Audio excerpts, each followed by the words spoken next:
بسم اللہ الرحمن الرحیم۔ السلام علیکم۔ ڈینیو ایک بزنس مین یہودی ہے جس نے یورپ بھر میں بہت بڑی انویسٹمنٹ کر رکھی ہے، خاص کر پاور سیکٹر، آئل فیلڈ اور کنسٹرکشن۔ اس کے علاوہ فوڈ پروڈکٹ، گارمنٹس اور بیکری آئٹمز کا بھی بزنس کرتا ہے۔ وہ اپنا ایک واقعہ بیان کرتا ہے کہ جرمنی میں موجود میری کنسٹرکشن کمپنی کے مین آفس کا سیکورٹی گارڈ پاکستانی مسلمان تھا۔ وضع قطع سے کہیں بھی مسلمان نہیں لگتا تھا، بلکہ میں نے اسے کبھی نماز پڑھتے یا کوئی بھی مذہبی رسم کرتے نہیں دیکھا تھا۔ البتہ اس کی دنیاوی لحاظ سے یہ خوبی تھی کہ وہ ایماندار تھا، کام سے مخلص تھا۔ ایک دن جب میں ایک نیا پروجیکٹ پکڑنے کے لیے جرمنی گیا ہوا تھا اور پروجیکٹ مل جانے کی وجہ سے بہت خوش تھا، ڈیل سائن کرنے کے بعد میں اپنی کمپنی کے جرمن میں موجود مین آفس پہنچا تو گیٹ پر کھڑے مسلم پاکستانی سیکورٹی گارڈ نے مجھے دیکھتے ہی میری عزت میں اپنا ہتھیار سائڈ پر رکھا، میرے لیے دروازہ کھولا۔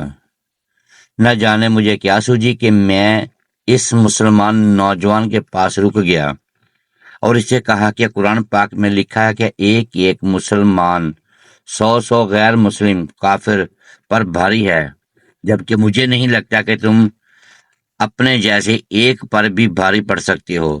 ڈینیو کہتا ہے کہ پاکستانی مسلمان نے بہت تحمل سے میری بات سنی اور پھر میری تصحیح کرتے ہوئے بتایا کہ جہاں اللہ تعالیٰ نے 100 کافر پر ایک مسلمان کو بھاری قرار دیا ہے، وہیں آگے مجھ جیسے کمزور ایمان والوں کا علم رکھتے ہوئے اللہ تعالیٰ 10 اور پھر 2 کافروں پر ایک ایک مسلمان کو بھاری قرار دیا۔ اس مسلمان سیکورٹی گارڈ کی بات بجا تھی، مگر میں اپنی ضد پر اڑ گیا اور کہا کہ قرآن پاک میں یہ بات آئی ہے، یا تو تم ثابت کرو کہ مسلمان 100 کافر پر بھاری ہے، یا پھر مان لو کہ قرآن پاک میں نعوذ باللہ جھوٹ ہے۔ میری بات سن کر مسلمان سیکورٹی گارڈ کچھ دیر کے لیے خاموش ہو گیا، جسے میں نے اپنی فتح سمجھا اور دفتر کی جانب قدم بڑھا دیے۔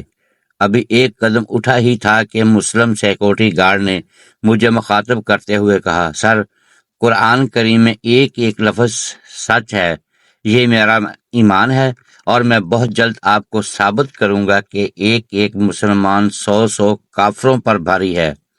میں نے لاپرواہی سے کہا، مجھے شدت سے انتظار رہے گا، اور آگے بڑھ گیا، جبکہ میرا باقی سٹاف جو میری اور مسلم سیکورٹی گارڈ کی بات سن رہا تھا وہ مجھے داد دیتے ہوئے میرے ساتھ چلنے لگا۔ میں نے ابھی کچھ دن جرمنی رکنا تھا تاکہ نئے پروجیکٹ پر کام شروع کروا سکوں، لہٰذا میں آتے جاتے ہوئے مسلم سیکورٹی گارڈ سے کہتا مجھے جواب کا انتظار ہے، اور وہ مسکرا کر کہتا ضرور دوں گا۔ وقت اپنی روانی سے گزرتا رہا۔ جس دن صبح پروجیکٹ پر کام شروع ہونا تھا، اس سے پہلے کہ ایک شام میں کمپنی کے مین آفس میں ایک پارٹی رکھتا ہوں جس میں اپنی مختلف کمپنیوں کے 750 لوگوں کو مدعو کرتا ہوں تاکہ وہ اپنی رائے دیں اور اپنی نیک خواہشات کا اظہار کریں۔ پارٹی شروع ہونے سے پہلے سب کو باری باری سٹیج پر بلایا جاتا ہے۔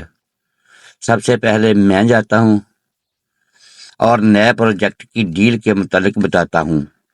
اس کے بعد میرے نئے پروجیکٹ کے مینیجر کو دعوت دی جاتی ہے، مگر اس سے پہلے ہی مسلمان سیکورٹی گارڈ سٹیج پر پہنچ جاتا ہے، گن لوڈ کرتا ہے اور سب کو آرام سے بیٹھے رہنے کا حکم دیتا ہے۔ اس کے بعد مجھے مخاطب کرتے ہوئے کہتا ہے کہ سر، کوئی سے 100 غیر مسلم کھڑے کریں جو اکیلے مسلم سیکورٹی گارڈ کا مقابلہ کر سکیں۔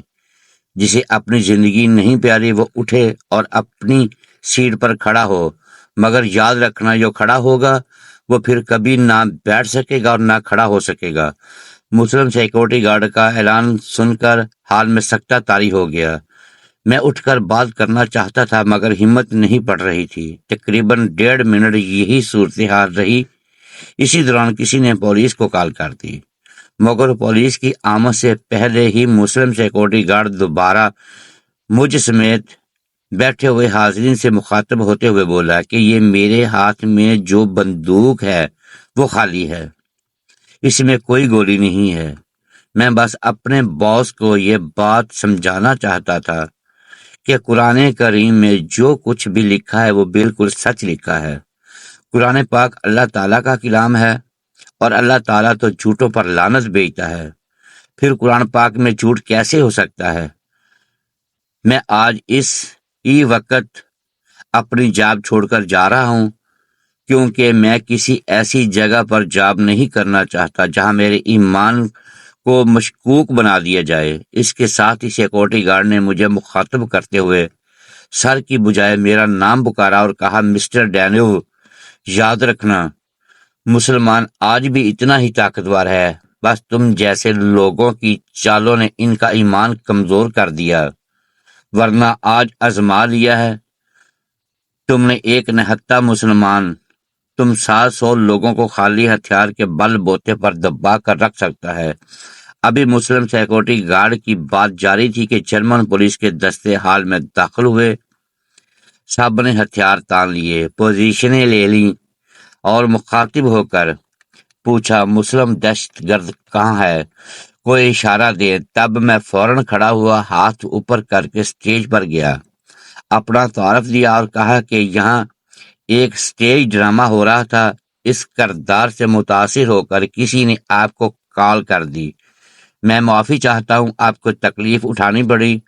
ساتھ ہی پولیس آفیسر کا شکریہ ادا کر کے انہیں واپس بھیج دیا۔ اس کے بعد مسلم سیکورٹی گارڈ کو بہتر جاب کی آفر کی، مگر اس نے انکار کر دیا اور میں نے اسے گولڈن ہینڈ شیک دے کر رخصت کر دیا۔ اس واقعے کے بعد میں نے 2 نتیجے اخذ کیے اور ان کو اصول بنا لیا۔ نمبر 1، کبھی کسی کے مذہب کے متعلق گفتگو نہیں کی جس سے اسے کسی تکلیف پہنچے، کیونکہ تکلیف کسی بھی وقت طیش میں بدل سکتی ہے۔ اور نمبر 2، نہ ہی مسلمان کمزور ہے اور نہ ہی ان کا کمزور ہے، بس مسلمانوں کے ایمان تازہ رکھنے والے علماء کمزور ہیں اور ان کی کمزوری کا فائدہ پوری غیر مسلم دنیا اٹھا رہی ہے۔ میرے بھائی، اگر ویڈیو اچھی لگی ہو تو لائک اور سبسکرائب ضرور کیجیے تاکہ ہر نئی آنے والی ویڈیو بر وقت آپ تک پہنچی رہے۔ شکریہ۔